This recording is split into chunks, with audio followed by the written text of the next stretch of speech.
ان کے لیے یہ کام آسان نہیں ہوگا. شاید وہ سوچتے ہیں کہ ہم کر سکتے ہیں، ایک حد تک آپ اپنی مدد آپ کے تحت بڑھ سکتے ہیں، لیکن آخر کار انسان کو خداوند یسوع مسیح کی نجات دہندہ کی ضرورت ہوتی ہے. اور پھر اسی کے زور میں، جس طرح سے پولس کہتا ہے کہ جو مجھے طاقت بخشتا ہے اس میں میں سب کچھ کر سکتا ہوں. اور وہ کہتا ہے کہ میں نے بھوکے رہنا، سیر ہونا، گھٹنا بڑھنا، ہر حالت میں کس طرح سے مجھے زندگی گزارنا ہے.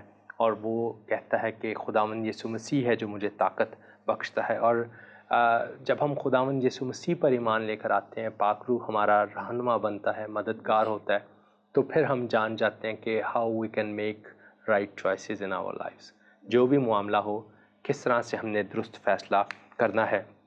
اور اسی آیت کو میں دہراؤں گا جو گزشتہ پروگرامز میں بھی غالباً میں نے شیئر کی ہوگی. مثال 3 باب کی 6 آیت، one of my favourite verses, کہ اپنی سب راہوں میں اس کو پہچان اور وہ تیری رہنمائی کرے گا. سو خداوند یسوع مسیح کی پہچان جو ہے وہ ہمیں رہنمائی عطا کرتی ہے کہ ہم کس طرح سے آگے بڑھ سکتے ہیں. اور اپنے آپ کو ضرور ہے کہ ہم کلی طور پر خدا کے تابع کریں، اور اس بات کو سمجھیں کہ ہمارا بدن جو ہے وہ خدا کا مقدس ہے. کیا تم نہیں جانتے کہ خدا کا روح تم میں بسا ہوا ہے؟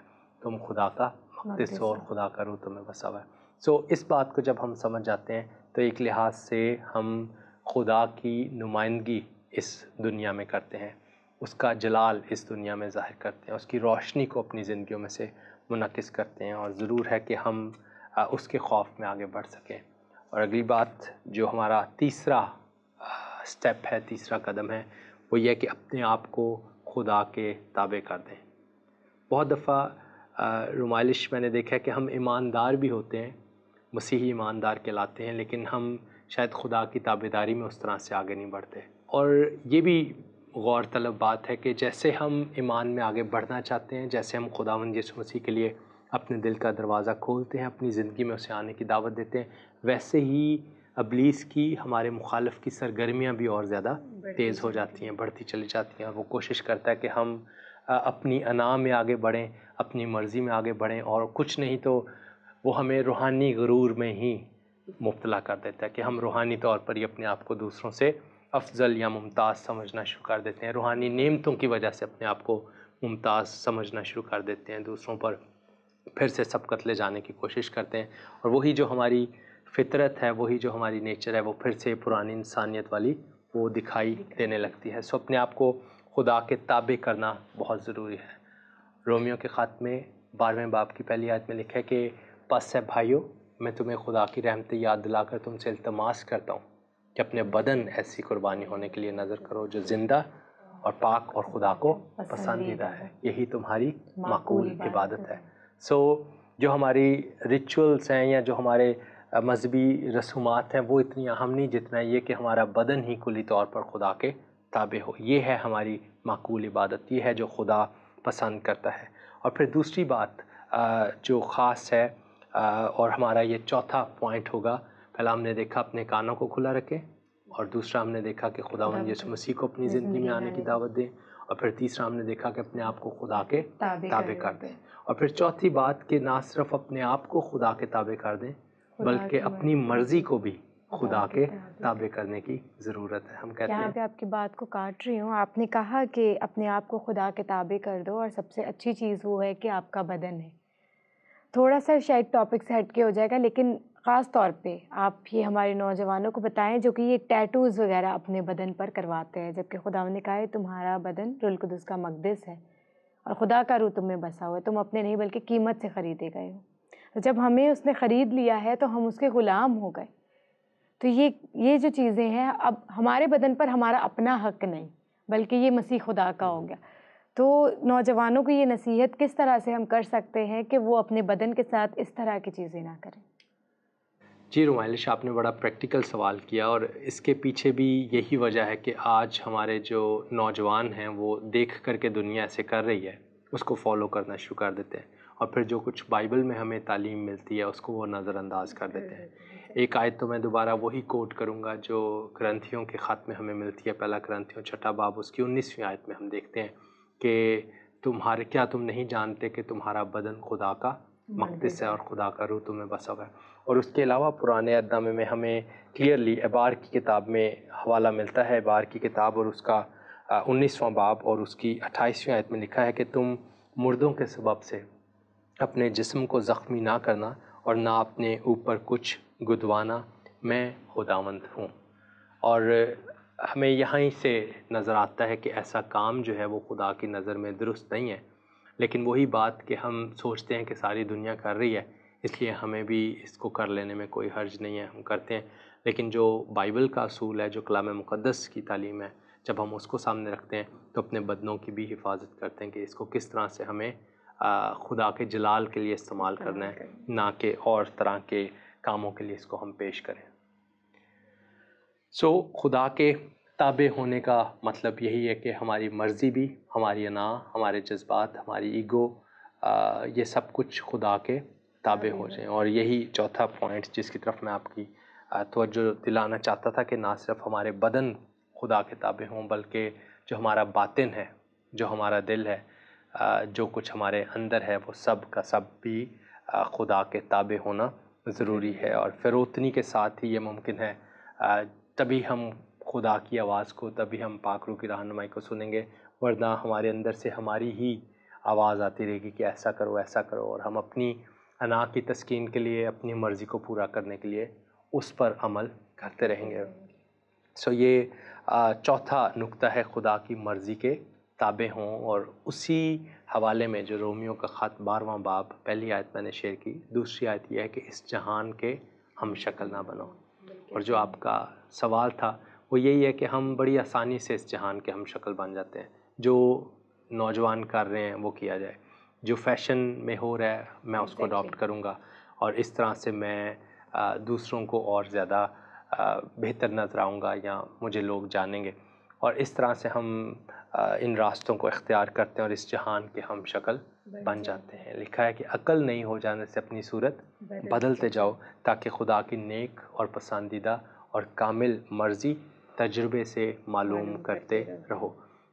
یہ سفر ہے، روحانی سفر، جس میں ہمیں تجربے سے خدا کی مرضی کو معلوم کرنا ہے، اس کے عرفان میں، اس کی حکمت میں ترقی کرتے چل جانا. اور یہ اسی وقت ممکن ہے. ہم کیسے خدا کی مرضی کو جان سکتے ہیں؟ میں آپ سے سوال کروں گا، کون سا ہمارے پاس بنیادی ٹول ہے یا طریقہ کار ہے جس کے ذریعے سے ہم خدا کی مرضی کو جانتے ہیں؟ بائبل مقدس. بائبل مقدس. شاباش.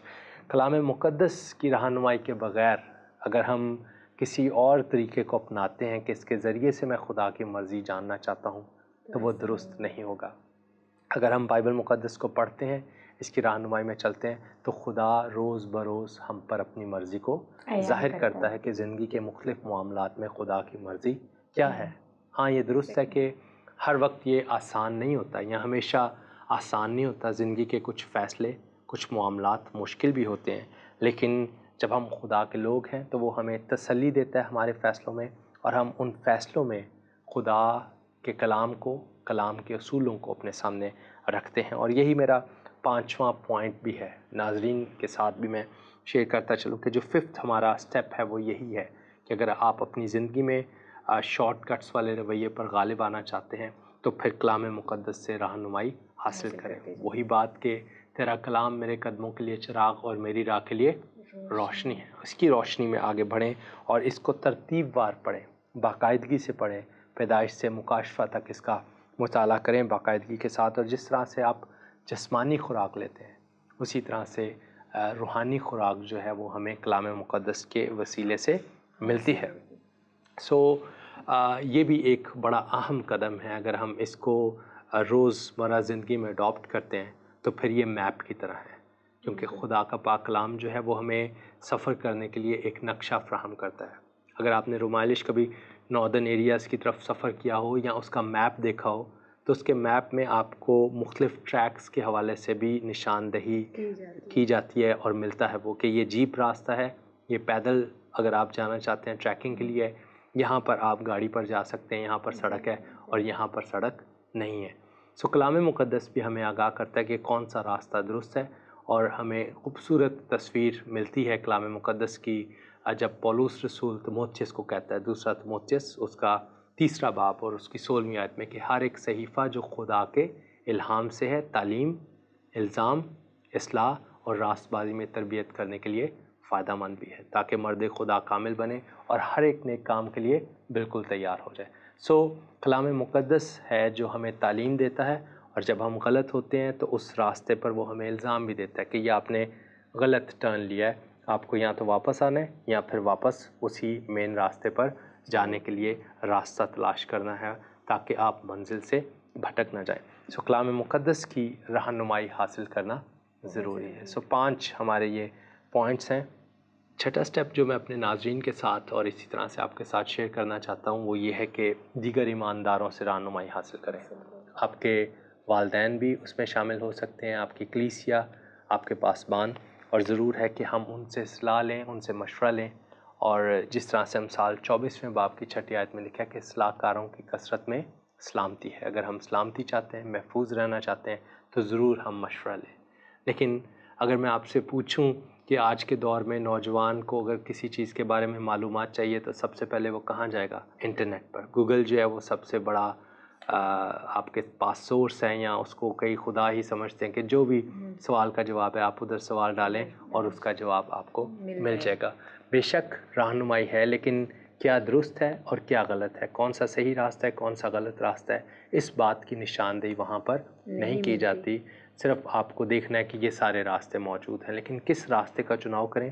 کلام مقدس اور ایمانداروں کی رفاقت اور رہنمائی میں ہی آپ قدم آگے بڑھا سکتے ہیں۔ اور پھر جو 7واں پوائنٹ ہے، 7واں جو سٹیپ ہے وہ یہ کہ لالچ سے بچیں۔ اور یہ ہم دیکھ چکے ہیں پچھلی ایپیسوڈز میں بھی، پچھلے پروگرامز میں، کہ کس طرح سے لالچ جو ہے وہ بھی شارٹ کٹ کے لیے آمادہ کرتا ہے، اور لالچ کے بارے میں کلام مقدس میں کہا گیا ہے کہ ہم لالچ سے بچتے رہیں، اور پڑوسی کی کسی چیز کا لالچ نہیں کرنا۔ بہت سی ایسی باتیں ہیں جو ہمیں کلام مقدس سے ملتی ہیں، اور میں سمجھتا ہوں کہ بچپن سے مختلف کہانیوں کے ذریعے سے بھی ہمیں یہ جو عالمگیر سچائی یا حقیقت ہے اس سے آگاہ کیا جاتا ہے کہ لالچ بری بلا ہے۔ لیکن پھر بھی ہاں جی، اور پھر بھی یہ ہمارا بنیادی محرک بن جاتا ہے جو ہمیں شارٹ کٹس کی طرف لے کر جاتا ہے، اور ہم لالچ کی طرف چلے جاتے ہیں۔ اور 8واں جو سٹیپ ہے ناظرین وہ ہے کہ جلد بازی سے گریز کریں، اور اس کے بارے میں بھی میں نے پہلے آگاہ کیا کہ کس طرح سے جب ہم دولت مند بننے کے لیے جلد بازی کرتے ہیں تو پھر بے سزا نہیں چھوڑے جاتے، ہمیں سزا کو سہنا پڑتا ہے یا دکھ میں سے گزرنا پڑتا ہے۔ اور آپ کو وہ خوبصورت آیت زبانی یقیناً یاد ہوگی، پہلا پطرس 5واں باب اور اس کی 6 آیت، پس خدا کے کبھی ہاتھ کے نیچے فروتنی سے رہو تاکہ وہ تمہیں وقت پر سربلند کرے۔ اور میں اس بات پر ہمیشہ زور دیتا ہوں کہ خدا کا ایک وقت ہے، اور اس وقت کا انتظار کریں، جلد بازی نہ کریں، چاہے جیون ساتھی کا چناؤ ہے، چاہے زندگی میں کامیابی ہے، چاہے کوئی مقام ہے، چاہے شہرت ہے، چاہے اثر و رسوخ ہے، چاہے دولت ہے۔ اگر آپ خدا پر نہیں چھوڑیں گے اور وقت سے پہلے چیزوں کو اپنے ہاتھ میں لینے کی کوشش کریں گے تو پھر نقصان ہی نقصان ہے۔ یوسف نے، داؤد نے، ابراہیم نے صبر کے ساتھ، فروتنی کے ساتھ خدا کے وعدوں کی تکمیل کا انتظار کیا، اور خدا نے اپنے وعدوں کو ان کی زندگیوں میں پورا کیا۔ اور پھر جو 9واں ہے پوائنٹ وہ یہی کہ خدا کے وقت کا انتظار کریں۔ اور آخری اور 10واں سٹیپ اور سب سے اہم سٹیپ میں یہ کہوں گا کہ خدا کا خوف اپنے دل میں رکھیں۔ خداوند کا خوف علم کا شروع ہے، اور وائز کی کتاب میں لکھا گیا ہے کہ اب سب کچھ سنایا گیا، حاصل کلام یہ ہے کہ خدا سے ڈر اور اس کے حکموں کو مان، کہ انسان کا فرض کلی یہی ہے۔ بہت بہت شکریہ روبنسن بھائی کہ آپ نے اتنے خوبصورت طریقے سے ہمارے ناظرین کو، ہماری آڈینس کو، خاص طور پہ مجھے بہت کچھ سیکھنے کو ملا۔ یہ سب کچھ نہیں پتہ تھا، خاص طور پہ اس پروگرام کے اختتام میں جو آپ نے یہ آیت پڑھی، یہ ہم سبوں کے لیے مشعل راہ ہے۔ اگر ہم اس پر چلیں تو بے شک اپنی زندگیوں کو تبدیل کر سکتے ہیں۔ ناظرین، وائز کی کتاب 12ویں باب کی 13ویں اور 14ویں آیت کو یاد رکھیں، جس میں لکھا ہے، اب سب کچھ سنایا گیا، حاصل کلام یہ ہے، خدا سے ڈر اور اس کے حکموں کو مان، کہ انسان کا فرض کلی یہی ہے، کیونکہ خدا ہر ایک فعل کو ہر ایک پوشیدہ چیز کے ساتھ، خواہ بھلی ہو خواہ بری، عدالت میں لائے گا۔ ناظرین، اس سیریز کے اختتام میں آپ سے اجازت چاہتے ہیں، پھر ملاقات ہوگی ایک نئے موضوع کے ساتھ۔ تب تک کے لیے اپنے میزبان رومائلش نذیر اور پاسٹر روبنسن گل کو اجازت دیجیے۔ امید رکھتے ہیں کہ آپ اپنی زندگی میں خداوند کے خوف کو یاد رکھیں گے اور بائبل مقدس کی رہنمائی میں اپنی زندگی کو بسر کریں گے۔ اور اگر آپ کے کوئی سوالات یا کوئی بھی رائے اس سیریز کے بارے میں ہو تو آپ نیچے دیے گئے نمبرز پر ہم سے کانٹیکٹ کر سکتے ہیں۔ خداوند آپ سب کو برکت دے، آمین۔